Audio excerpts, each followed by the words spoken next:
Hey, Barnes, it's been a great show. Yeah, I mean, normally when we tell people it's a great show, we're half lying. But I think this show today was good. Yeah, I think this would register on the Google Analytics that Louis Amestoy busts out every week. Ryan Holt, Kevin Bartle here from the Dignity Health Studios inside of Bakersfield, California. Thanks for taking your lunch hour, spending it with us. We're eating some Mountain Mike's pizza. I went with the pepperoni standard. You went with the pineapple? Pepperoni, and I had the Hawaiian. The pineapple and ham. And, of course, you can get Mountain Mike's at California and Stockdale and their other location, which is on Stein and South. Terrace. Yeah. I'm pretty sure it's Harris. We forgot to ask Grifter in the break, but it's somewhere down there on Stein. Pretty Just sure keep driving on Stein. You'll hit Mountain Mike's. Brand new location. It's got like 200 seats. Everything's there. It's awesome. All right, our last segment. Normally, for the record, we mixed it up a little bit. Ty Rimmer joining us here from your Condors, Condors netminder. And by the way, if we go back to the last segment, we talked about Quad City. Which one of the Quad Cities did you live in last year? Because there's 5 of them, as Bartle always likes to point out. Yeah, I lived in Davenport. See, the one I always forget. I always forget the Davenport. Yeah. We talk about the Central Division coming in this year from what was the Central Hockey League. You spent some time in the Quad Cities last year. Talk about your time there and being a mallard, which, of course, is a duck and not a goose. It's a duck. Everybody knows this. It's a duck. But did you enjoy your time at Quad City last season and now coming here to Bakersfield for year number 2? Yeah, I definitely enjoyed it. It was a good first year for myself. I got kind of got my feet wet in the pro hockey experience and got some games in. And now coming to Bakersfield for my second year it's been good so far. But you were never the whiz in Quad City. No, I was never the whiz. That was a first. That was a first last weekend. This week, of course, the Condors hosting their Seinfeld game on Saturday with the puffy shirts, and the guys seem to have a lot of fun with it. Was it a little fun for you as well, being known as the whiz for a night instead of Ty Rimmer? Yeah, I think everybody really enjoyed it. Coming out, starting lineup was pretty funny. I was used to hearing my own name, but I announced myself as the whiz, and that was kind of cool. Are you a Seinfeld fan? Yeah, I used to watch it all the time back in high school. I was kind of obsessed with it, and I would watch it and kind of watch it on repeat, but not in a few years. I kind of figured if you picked the whiz, none of us had the whiz going first. None of the mock drafts that we ran upstairs had the whiz going first overall. So yeah, I figured you had to be a fan. Yeah, I went a little off the board, but the catchphrase kind of put it in place. You come here to Bakersfield, year number 2. Does it feel a little more like in the organization as far as being a member of the Edmonton Oilers organization here in Bakersfield? You got Oklahoma City right above. You spent some time there as well last year, and then Edmonton just a couple of stops away here, up the food chain, and getting up there to Edmonton here in the next couple of years, hopefully. Yeah, definitely. I feel a little more connected this year. Bakersfield has been great so far. I got to play a ton of games at the start, and goalie coach is actually coming down. Savannah's coming down next week to work with me and Fran, so that'll be good to get some work in with him. Every goalie I've ever known they'll take the puck every single game if they can. They'll man the pipes every game if they can. You one of those guys as well, like as much as you can play? Yeah, I mean, I want to play every night. I think my last year junior, I played like 66 games or something crazy like that. So, I mean, I like to play a lot, but, at the same time, we have 2 good goalies here, and that's a blessing, some teams don't have.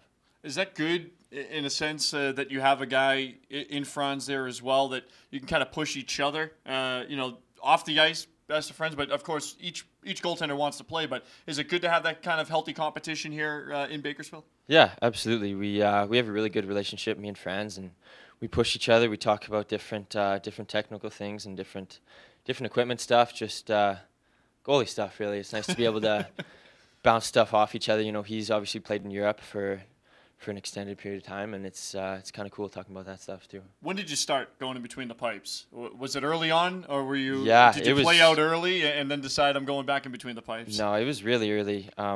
First year novice, I think I switched to goalie, so I was 9 years old, I think. You didn't mind pucks getting shot at you?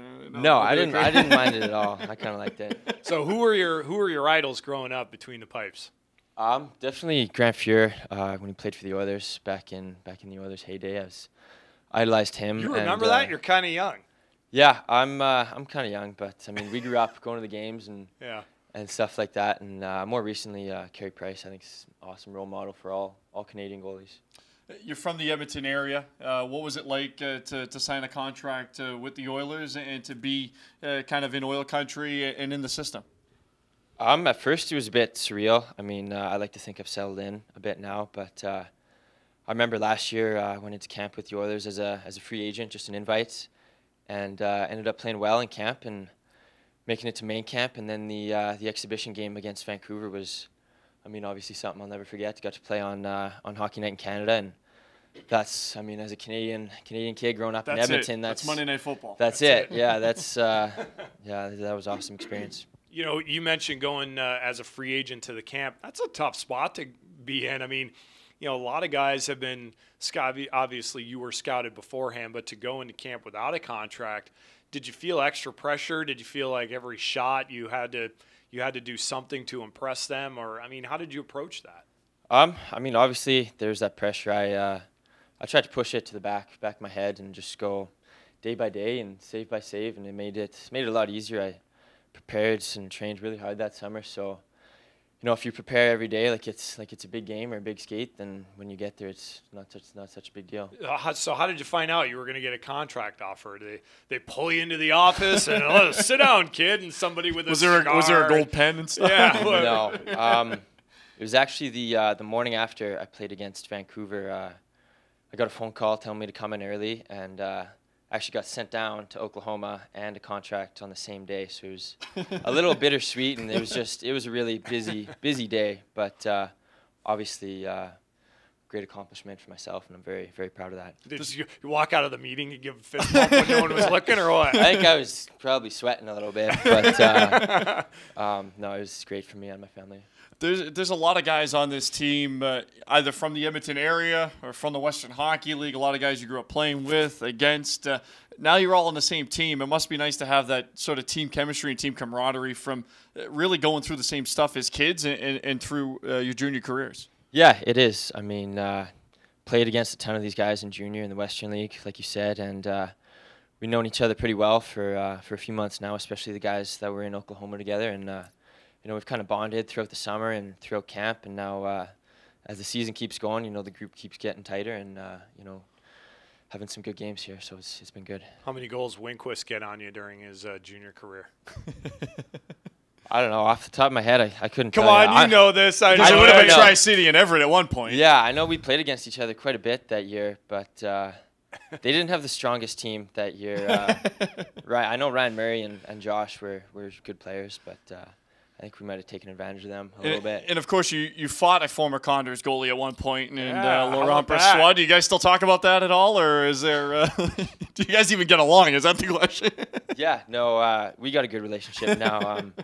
That was funny. Funny you bring that up. It was actually, we were goalie partners in Oklahoma last year for a couple weeks, and the guys found that on YouTube, and they had a good time with that. And yeah, we get along fine now, and it's hockey, right? So it happens. Yeah. We've got a couple minutes left with you here, but Ty, what do you like off the ice when you have a summer off, when you can kind of unwind a little bit and kind of push hockey aside? What's Ty Rimmer like off the ice when you have an opportunity to get away from the rink? I like water sports. I go to the lake a lot. My family has a cabin. I was gonna say, do you have a cabin? Yeah, we do have a cabin. It's 45 minutes south of Edmonton, so it's a great location, and just bring buddies and family up there and just relax and kick back a little bit. Field trip day coming up on Thursday. Always good to see the kids here at Condors Town. But from a player's perspective, does anything change about Thursday's game and coming to the rink? Probably about a half hour earlier than usual. Yeah, I've never played a 10 o'clock game, but we practice every day at 10 o'clock. So, I mean, just get there an hour early and be kind of nice. Have the rest of the day to there you go. Kick back. And a Friday off, too, so that's it's even better. There you go. Yeah, it's like a weekend. Yeah. Actually, you know what? Forget it. Thank you, ECHL schedule. Thanks, guys. We'll take it. Ribs, we appreciate the time. Thanks for coming on. Thanks for coming over. Thanks for having me. Best of luck this week. That's Condors netminder Ty Rimmer. Of course, the Condors hosting Field Trip Day, Thursday morning, 10:30 in the a.m. So adjust your schedules. Get down to Rabobank Arena, $10 tickets for everyone in the building. There'll be about 7,000 screaming kids. We'll play clips from Frozen, SpongeBob SquarePants. Sneak out of the office. To say, hey, I'm going to lunch, and head on down to Rabobank Arena. There's plenty of stuff to do on Thursday morning, 10:30 against the Stockton Thunder. It's been a great show, Bart. Condors Unleashed. Another one's in the books. Another one. Yeah, he's Ty Rimmer. He's Kevin Bartle. I'm Ryan Holt. We'll see you next week. Goodbye.